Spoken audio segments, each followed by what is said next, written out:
On June 25, the financial world was rocked by a single headline: oil giant Shell was in talks to buy its historic rival, BP. The market went into a frenzy. BP stock exploded, jumping as much as 10% in a matter of hours. Fortunes were being made and lost in minutes. But then, just as quickly, Shell came out with an ice-cold denial: no talks are taking place. So what's the real story? A massive corporate lie, or the biggest financial rumor of the year?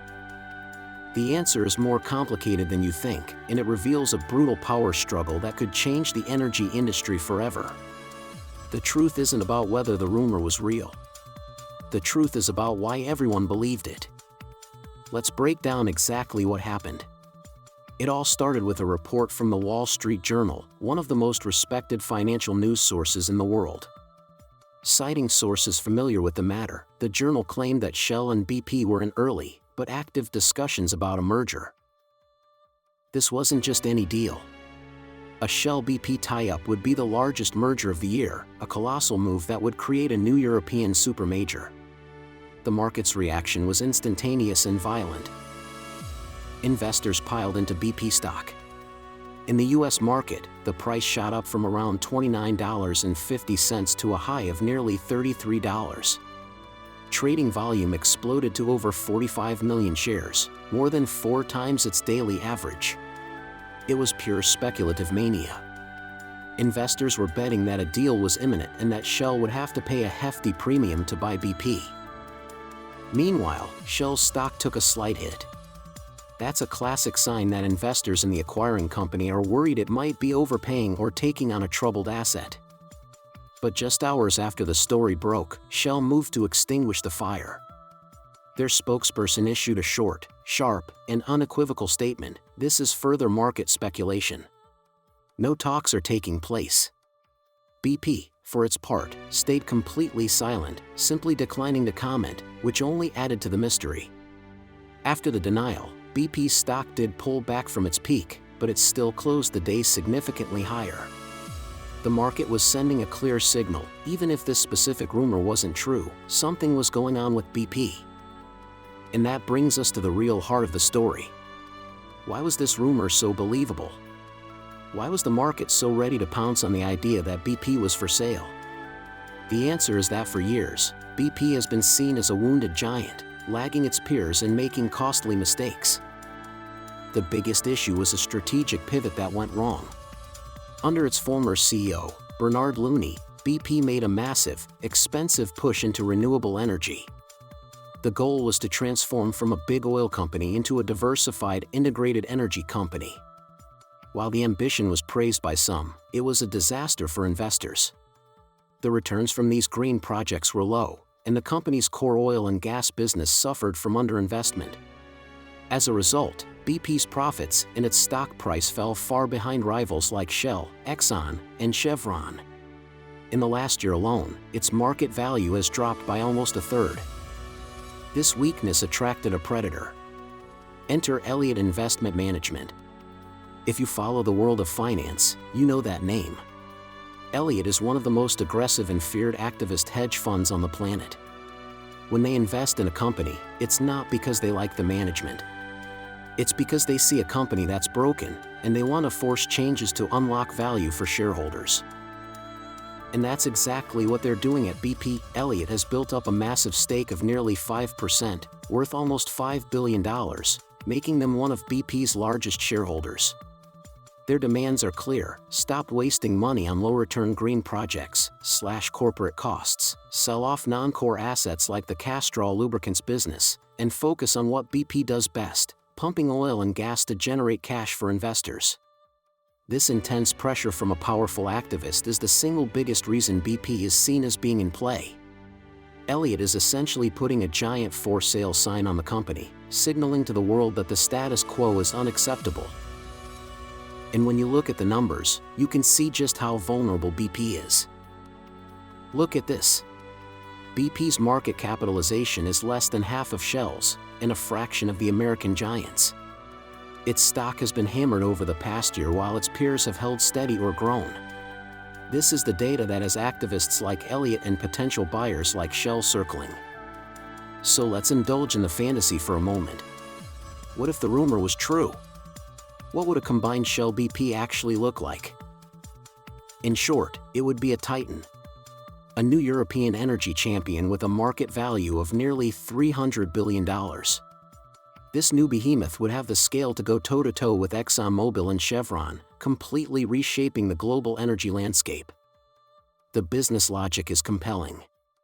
They could combine their massive oil and gas exploration projects, streamline their refining and distribution networks, and dominate the global market for liquefied natural gas, or LNG.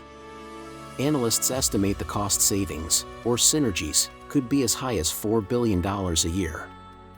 But this is where the fantasy runs into a brick wall of reality. A merger of this size would face years of brutal, painstaking regulatory scrutiny in the United Kingdom, the United States, and the European Union. Antitrust regulators would be terrified of the market concentration. Combining two of the biggest players in the industry would reduce competition, and regulators would almost certainly demand that the new company sell off huge chunks of its business to get the deal approved. This process could take years and might ultimately make the whole thing not worth the effort. This is why many analysts believe a full merger is a long shot. What's far more likely is a strategic breakup of BP. Instead of buying the whole company, Shell, or a group of different buyers, could pick off the most valuable pieces one by one.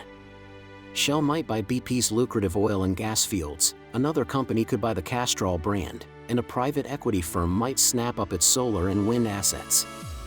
This would be a less risky, more manageable way to unlock the value that Elliott Management is demanding. But just to understand the sheer scale of what was being rumored, look at this. A combined Shell BP would instantly become the third largest Western oil company in the world, right behind the American giants. Okay, so this is all fascinating corporate drama. But why should you, an ordinary person, care about a bunch of billionaires and oil executives fighting over companies in London? Because this trend of consolidation in the oil industry has a direct impact on your wallet, specifically, the price you pay for gasoline. This isn't the first time we've seen a wave of mega mergers.